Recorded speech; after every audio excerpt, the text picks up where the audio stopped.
this session update, I'm Shannon Lurkey. The Senate held an hours-long debate on the Energy Conservation and Optimization Act of 2021, also known as the ECO Act, which would update Minnesota's energy conservation policy.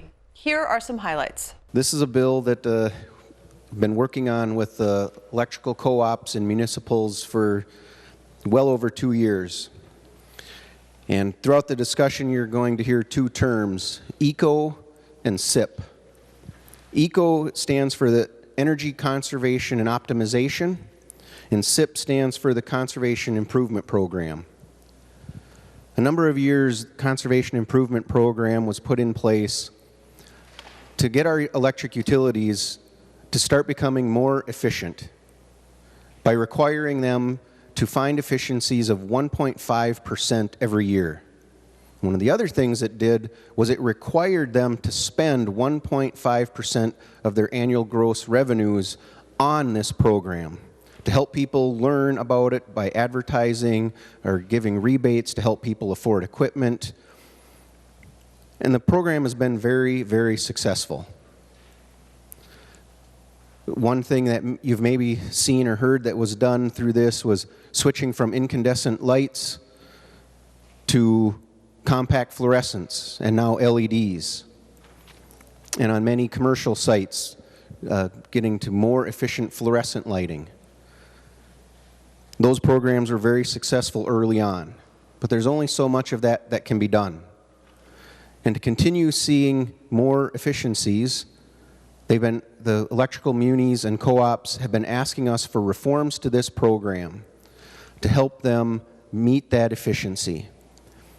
And part of what they're asking for in this reform is to be able to count technologies that have come along since we originally passed the bill that help make things more efficient. It may increase some electrical load, but it is still making the system energy-wide, across the energy sector, more efficient and reducing energy usage. And they're simply asking that they be allowed to count that in their savings plan. One thing to keep in mind, we're probably going to hear many times that we're picking winners and losers in this, with this bill. Remember, our electrical utilities are the only energy sector that have this 1.5% efficiency requirement. This is helping level the playing field, not picking them as a winner. There are 4 new ways in this bill that our electric utilities would be able to count things towards their efficiency. The first one would be infrastructure projects that they do on their system that would help improve their efficiencies. A second one would be use of waste heat.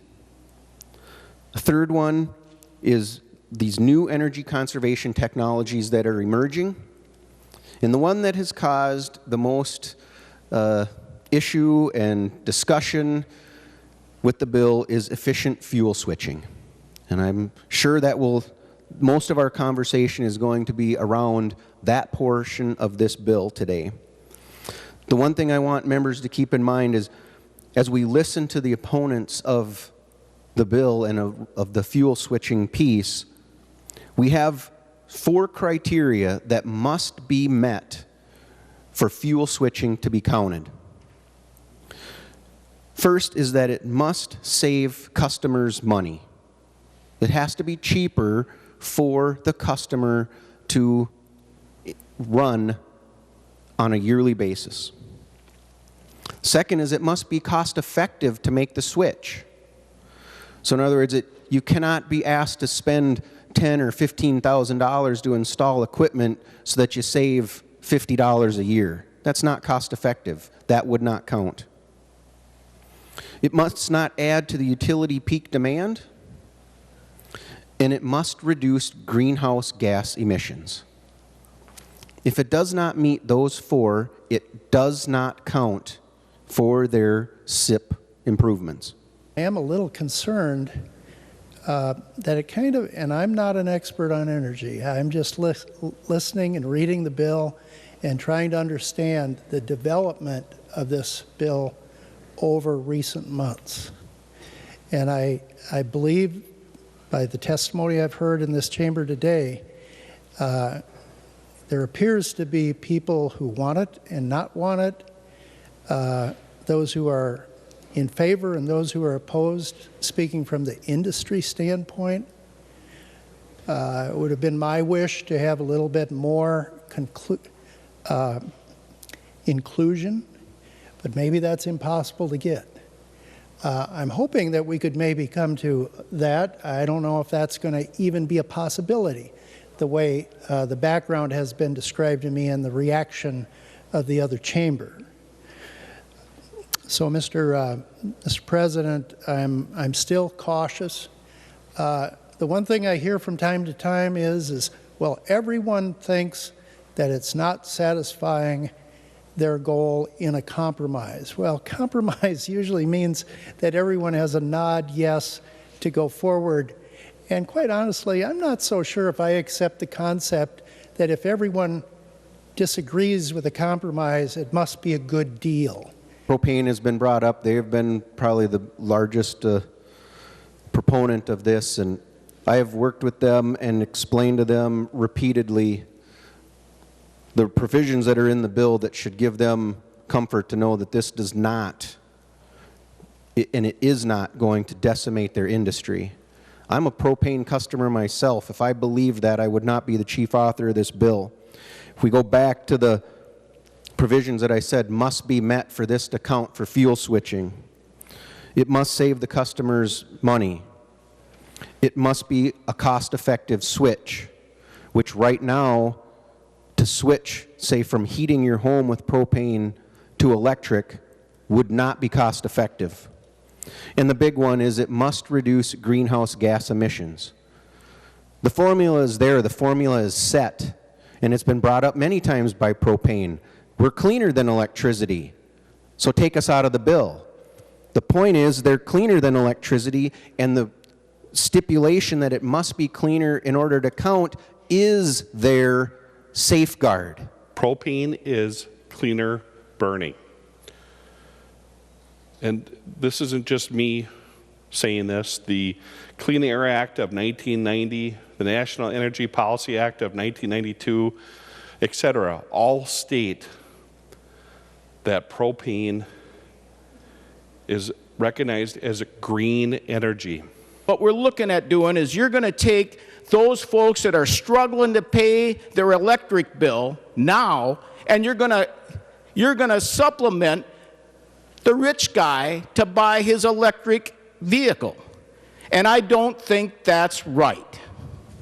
So make up your mind and lay some more rate increases on the poor folks that can't hardly pay their electric bill now. I thank Senator Rarick. He is long-suffering and has worked hard on this bill. And as I said earlier, it contains some very powerful ideas in it. Taking the power and all of the leverage of the SIP program and making more and better use of it on behalf of our overall electrical energy system, potentially our transportation sector, saving ratepayers money and creating a much more efficient overall system, and perhaps even doing some good for our public health and our climate challenges. The one thing I think it is important for everybody to understand when you're looking at voting for a bill, in particular to realize that the dependence on the renewables, whether it's photovoltaic or wind or other things like that, these items require minerals from a variety of sources in order to make them.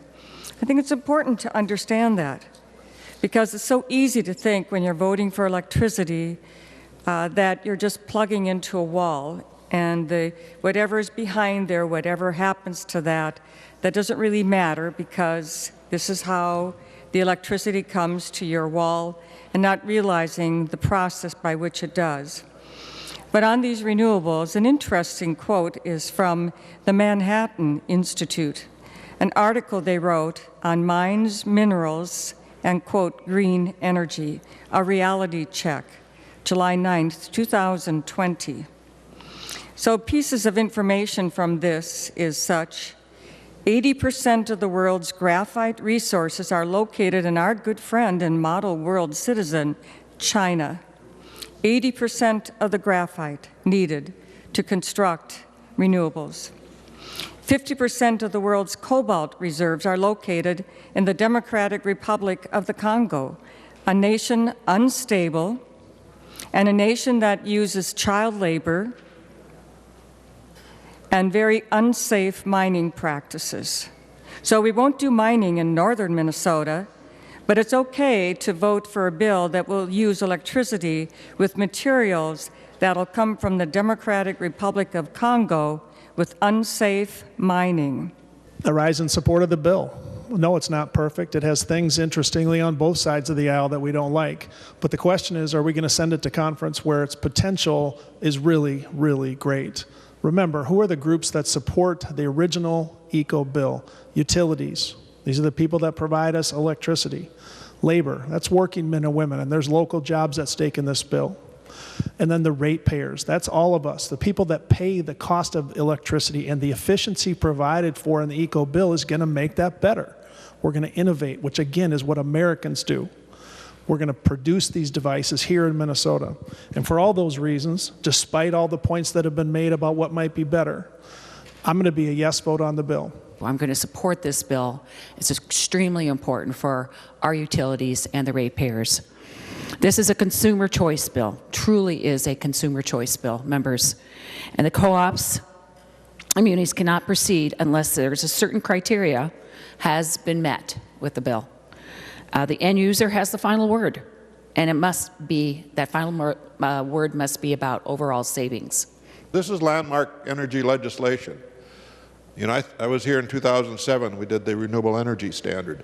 People comment that as landmark. This is landmark too. This is a big step in the transition from where we have been to where we're going to be. I think about in terms of this legislation and where it places us. And we all know the world is changing attitudinally and in many other ways with respect to energy, certainly technologically. We know that. This bill is a technologic bill. This bill will do a lot in terms of innovation going forward in the energy area. I'm disappointed in it. I'm voting against the bill. I'm hoping it'll get better in conference committee. But when we're not even able to say our state goals are close to where the utilities already are able to go, in saving money for their ratepayers, saving money, improving the environment, cleaning it up. You can't have more of a win-win, and yet we're so timid in this. So while I applaud Senator Rarick's work on it, I also got to say that I think we got to recognize we're in a climate crisis. This is the one way that every member of the body should be able to say we can take bold steps forward here, and yet we're tinkering. If we can pass this today, this is one more big step for this bill. It's not the finish line, though. I'm committed to working with Representative Stevenson in conference committee to bring this back in a way that we deal with compromise and hopefully that every member in this chamber can support. There being 38 ayes and 27 nays, the bill is passed and its title agreed to. To continue following these issues and more, watch legislative coverage Monday through Friday on the PBS Minnesota channel or visit our website, www.senate.mn/media.